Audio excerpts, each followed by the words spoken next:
ಸ್ನೇಹಿತರೆ ನಮಸ್ತೆ. ಇದು ನ್ಯೂಸ್ 18 ಡಿಜಿಟಲ್. ನಾನು ನಿಮ್ಮ AT ವೆಂಕಟೇಶ್ ಪ್ರಭು. ಬೆಂಗಳೂರು ದಕ್ಷಿಣ ಜಿಲ್ಲೆಯಲ್ಲಿ ಕಳೆದ 10-15 ವರ್ಷಗಳಿಂದ ಕಾಡು ಪ್ರಾಣಿಗಳು ಹಾಗೆ ಮಾನವ ಸಂಘರ್ಷ ನಡೀತಾನೆ ಇದೆ.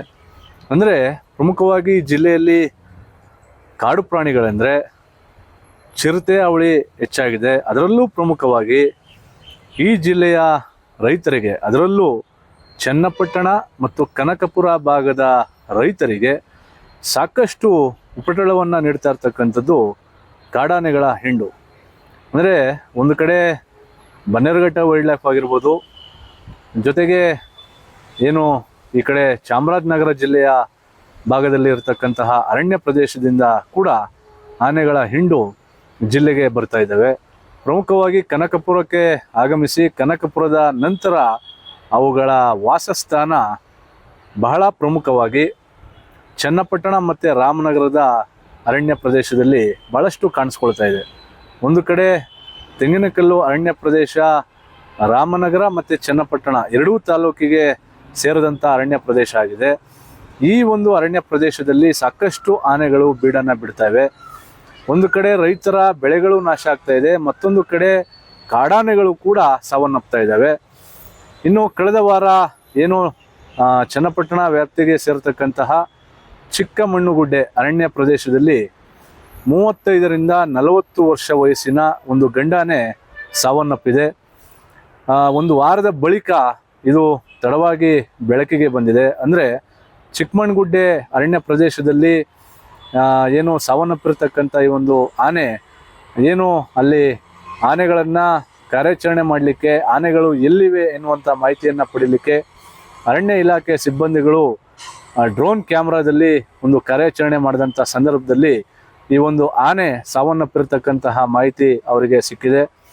ಮೂಲಗಳ ಪ್ರಕಾರ ಏನು ಬನ್ನೇರುಘಟ್ಟದಿಂದ ವೈದ್ಯರ ತಂಡ ಕೂಡ ಆಗಮಿಸಿದೆ. DFO ರಾಮಕೃಷ್ಣಪ್ಪರವರ ನೇತೃತ್ವದಲ್ಲಿ ಏನು ಆನೆ ಮೃತಪಟ್ಟಿದೆ ಅದರ ಮರಣೋತ್ತರ ಪರೀಕ್ಷೆ ಕೂಡ ಮಾಡಲಾಗಿದೆ. ಜೊತೆಗೆ ಎಲ್ಲಿ ಸಾವನ್ನಪ್ಪಿತ್ತು ಅದೇ ಸ್ಥಳದಲ್ಲಿ ಅದರ ಅಂತ್ಯಕ್ರಿಯೆಯನ್ನು ಕೂಡ ಈಗಾಗಲೇ ಮಾಡಲಾಗಿದೆ.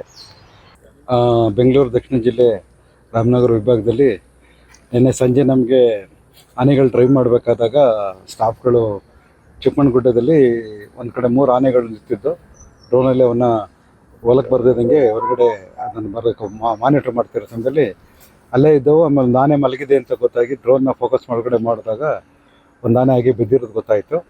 ಅನಂತರದಲ್ಲೇ 3 ಆನೆಗಳನ್ನ ಓಡಿಸಿ ಎಲ್ಲ ಹತ್ರ ಹೋಗಿ ನೋಡಿದಾಗ ಇದು ಸುಮಾರು ಒಂದು 8ರಿಂದ 10 ವರ್ಷ 10 ದಿನ ಹಿಂದುಗಡೆ ಒಂದು ಗಂಡಾನೆ ಮೃತಪಟ್ಟಿರೋದು ಕಂಡು ಬಂದಿರ್ತದೆ.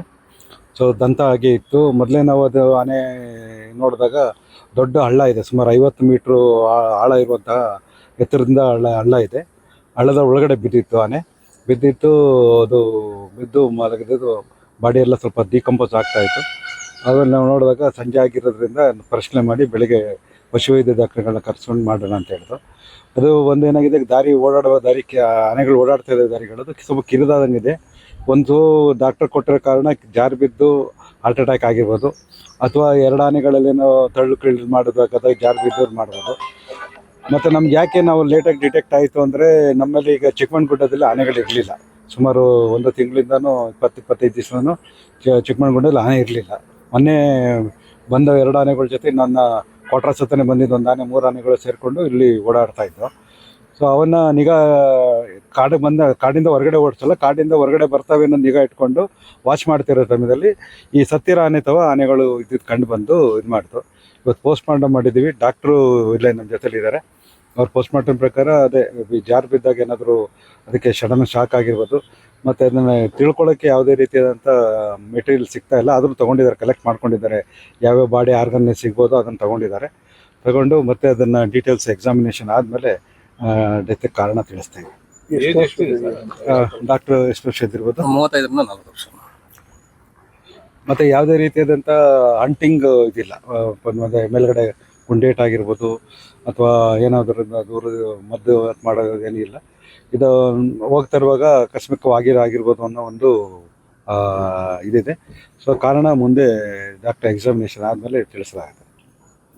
ಏನು ಆನೆ ಸಾವನ್ನಪ್ಪಿರ್ತಕ್ಕಂಥ ಹಿನ್ನೆಲೆ ಒಂದು ಸ್ಯಾಂಪಲನ್ನು ಕಲೆಕ್ಟ್ ಮಾಡ್ಕೊಂಡಿರ್ತಕ್ಕಂಥ ವೈದ್ಯರ ತಂಡ ಮಾಹಿತಿಯನ್ನು ಕೊಟ್ಟಿದ್ದಾರೆ.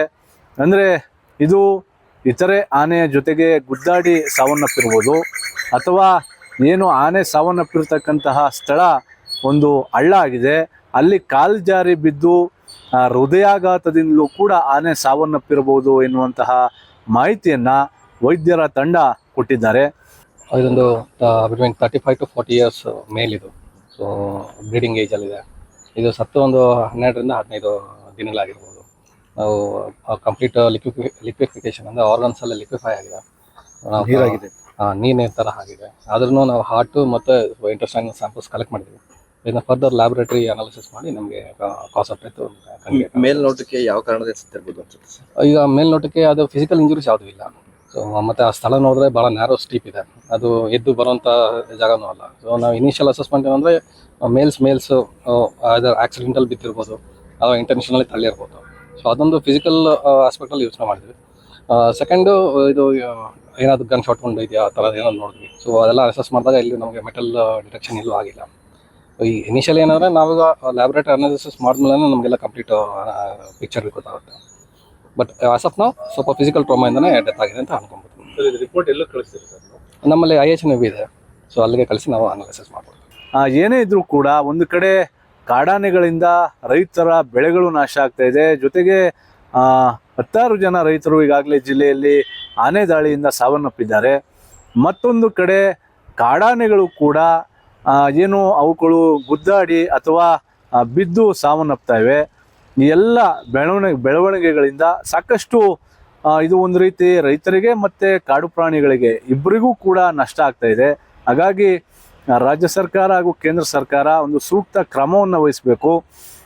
ಜಿಲ್ಲೆಯಲ್ಲಿ ಒಂದು ಆನೆ ಕ್ಯಾಂಪನ್ನು ಮಾಡಿದ್ರೆ ಈ ಎಲ್ಲ ಒಂದು ಸಮಸ್ಯೆಗಳಿಗೆ ಒಂದಿಷ್ಟು ಪರಿಹಾರವನ್ನು ಕಂಡುಕೊಳ್ಳಬಹುದು ಎನ್ನುವಂಥ ನಿಟ್ಟಿನಲ್ಲೂ ಕೂಡ ಚರ್ಚೆ ಆಗ್ತಾ ಇದೆ. ಈ ಎಲ್ಲ ವಿಚಾರಗಳಿಗೆ ರಾಜ್ಯ ಸರ್ಕಾರ ಕೇಂದ್ರಕ್ಕೆ ಪ್ರಸ್ತಾವನೆಯನ್ನು ಕೊಡಬೇಕಾಗಿದೆ. ಕೇಂದ್ರದವರು ರಾಜ್ಯದವರು ಸೇರಿ ಈ ಒಂದು ಯೋಜನೆಯನ್ನು ಮಾಡಬೇಕಾಗಿದೆ. ಆನೆ ಕ್ಯಾಂಪನ್ನು ಮಾಡಿದ್ದೇ ಆದರೆ ಅವುಗಳಿಗೆ ಒಂದು ಪ್ರತ್ಯೇಕವಾದಂಥ ಸ್ಥಳವನ್ನು ಗುರುತು ಮಾಡಿ ಅವುಗಳು ಎಲ್ಲಿ ಓಡಾಡಬೇಕು, ಅವುಗಳಿಗೆ ಆಹಾರವನ್ನು ನೀಡ್ತಕ್ಕಂಥದ್ದು, ಅವುಗಳು ಓಡಾಡ್ತಕ್ಕಂಥ ಪ್ರದೇಶವನ್ನು ಗುರುತಿಸ್ತಕ್ಕಂಥದ್ದು, ಈ ಎಲ್ಲದಕ್ಕೂ ಕೂಡ ಅನುಕೂಲ ಆಗ್ತದೆ. ಆನೆ ಕ್ಯಾಂಪ್ ಮಾಡಿದ್ಮೇಲೆ ರೈತರ ಜಮೀನುಗಳಿಗೆ ಜೊತೆಗೆ ರೈತರಿಗೂ ಕೂಡ ಎಲ್ಲೋ ಒಂದು ಕಡೆ ಭದ್ರತೆ ಸಿಕ್ತಂಗೆ ಆಗ್ತದೆ ಎನ್ನುವಂಥದ್ದು ಕೂಡ ಚರ್ಚೆ ನಡೀತಾ ಇದೆ. ಆಗ ಏನು ಆನೆ ಕ್ಯಾಂಪನ್ನು ಮಾಡಿದಾಗ ಮಾತ್ರ ಒಂದು ಕಡೆ ಆನೆಗಳ ಸಾವಾಗಿರ್ಬೋದು, ಜೊತೆಗೆ ರೈತರ ಸಾವಾಗಿರ್ಬೋದು, ರೈತರ ಬೆಳೆಗಳನ್ನು ನಾಶ ಮಾಡ್ತಕ್ಕಂಥ ಸನ್ನಿವೇಶಗಳನ್ನು ಒಂದು ಮಟ್ಟದಲ್ಲಿ ತಡೀಬೋದು ಎನ್ನುವಂಥ ನಿಟ್ಟಿನಲ್ಲೂ ಕೂಡ ಏನು ಜಿಲ್ಲೆಯ ಜನರಲ್ಲಿ ಮತ್ತು ರೈತರಲ್ಲಿ ಚರ್ಚೆ ಆಗ್ತಾ ಇದೆ. ಹಾಗಾಗಿ ಈ ನಿಟ್ಟಿನಲ್ಲಿ ರಾಜ್ಯ ಸರ್ಕಾರ ಮತ್ತು ಕೇಂದ್ರ ಸರ್ಕಾರ ಯಾವ ರೀತಿಯಾಗಿ ಭವಿಷ್ಯದ ದಿನಗಳಲ್ಲಿ ಕ್ರಮವನ್ನು ವಹಿಸ್ತಾರೆ ಎಂಬುದನ್ನು ಕಾದು ನೋಡಬೇಕಾಗಿದೆ. ನಿರ್ಭೀತ, ನಿಷ್ಪಕ್ಷಪಾತ, ವಿಶ್ವಾಸಾರ್ಹ ಸುದ್ದಿಗಳಿಗೆ ಮತ್ತೊಂದು ಹೆಸರಾಗಿರುವ ನ್ಯೂಸ್ 18 ಕನ್ನಡ ಈಗ ಆಪ್ನಲ್ಲೂ ಲಭ್ಯವಿದೆ. ದಯವಿಟ್ಟು ಇಲ್ಲಿರುವ QR ಕೋಡ್ ಸ್ಕ್ಯಾನ್ ಮಾಡಿಕೊಂಡು ಆಪ್ ಡೌನ್ಲೋಡ್ ಮಾಡೋದಕ್ಕೆ ಮರಿಬೇಡಿ. ನಿಮ್ಮ ಬೆಂಬಲ ಹೀಗೆ ಸದಾ ನಮ್ಮೊಂದಿಗಿರಲಿ. ಧನ್ಯವಾದ.